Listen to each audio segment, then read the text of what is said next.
episode of this Litepanels training series. I'm going to be talking to you about the power of using complementary colours in your lighting.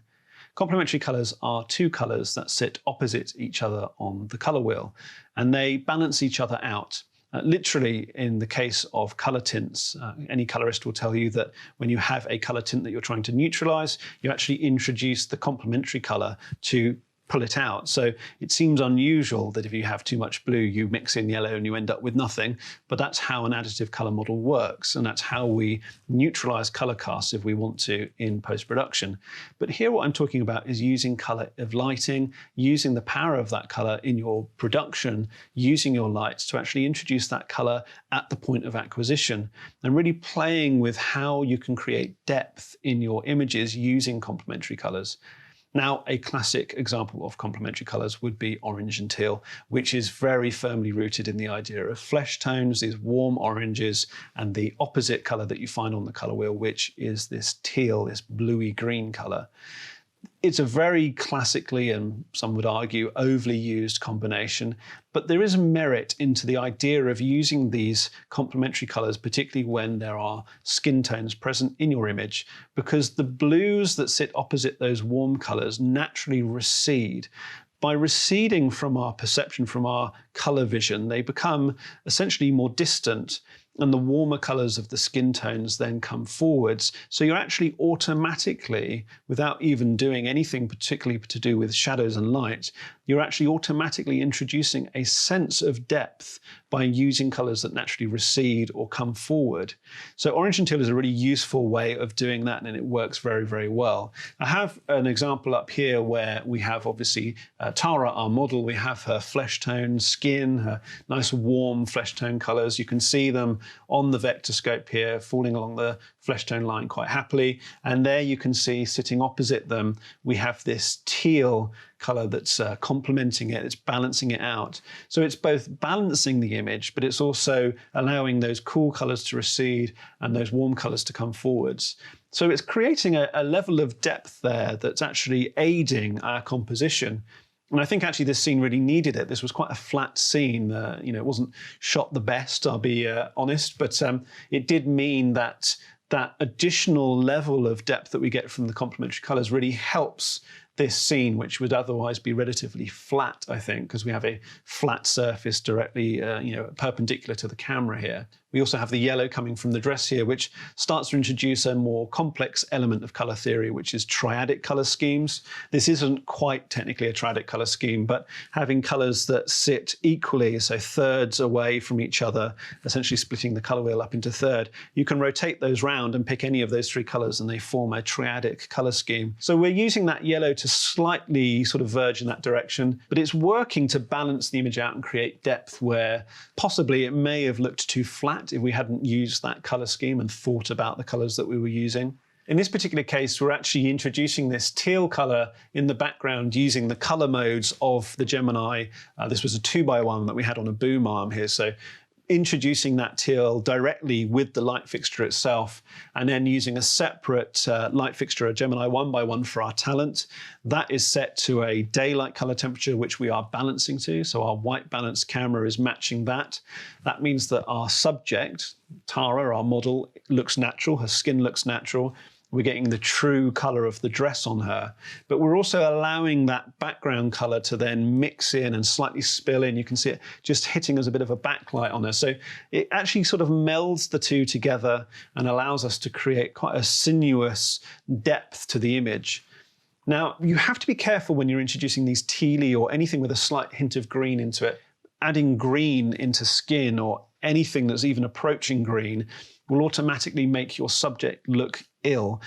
So it's actually quite classically used in film and television as a way of making someone feel ill or dead, or there's something off about them, or maybe they're injured in some way. There's various examples where you can see how green is actually allowed to seep into skin tones to create that slightly evil or unworldly color palette, which traditionally you wouldn't want. So if you're not trying to create a situation where you want your viewer to feel ill at ease with the subject, which naturally we don't want to do here, this is more of a fashion kind of shoot, then we need to make sure that we don't allow those greeny colors to go anywhere near the face, anywhere near the skin. But they're just picking up as a backlight on the back of Tara's nice blonde hair here. So it's actually helping the background and foreground sort of intertwine, but we're being very conscious not to let that color seep into her skin tones. In this next case, I can show you where we've done a similar idea. You can again see on the vector scope that we are using this general basic concept of complementary colors. We have again the flesh colors, the warm flesh colors of our model, and we're using the complementary colors of that, this teal. This is a slightly more bluey teal, so we're just slightly round on the color wheel. But what's interesting about this is we've introduced this color without using any actual RGB or color modes on the Geminis.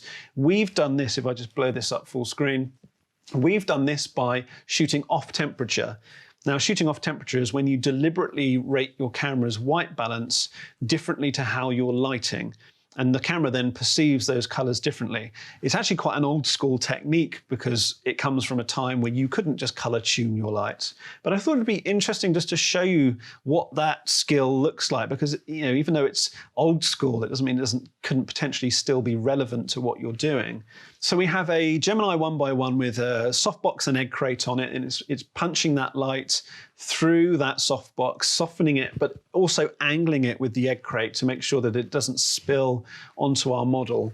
And it's flooding that background area, which is actually a gray wall. It looks blue here, but that's the point. And it's pushing in a color, but actually it's not colored. The light was set to 3,200 Kelvin, which, as you may know, is a tungsten color temperature.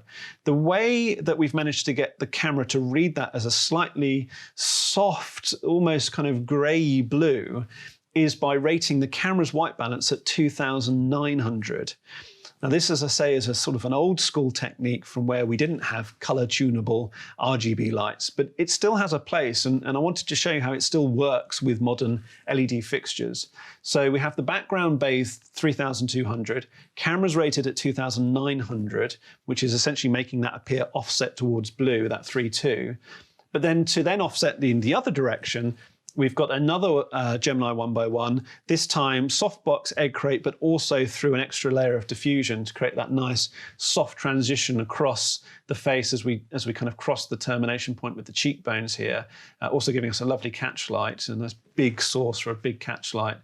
But that's rated at 2,700. So that's as warm as the Geminis go. So we've actually got that over this side. So we've essentially rated the camera here at 2,900, and then we've offset 3,200 for the background, which is cool, therefore it's receding, and then 2,700 to warm up the light that's hitting our model, and we're sat in the middle at 2,900. It creates an in-camera effect, which I think is to my eye, very appealing. I've put a grey pajama top on Tara so that doesn't interfere with your perception of the colours. So the only colours that we're seeing are the warm colours from the model and from her lipstick, and the cool colours that are coming from the background.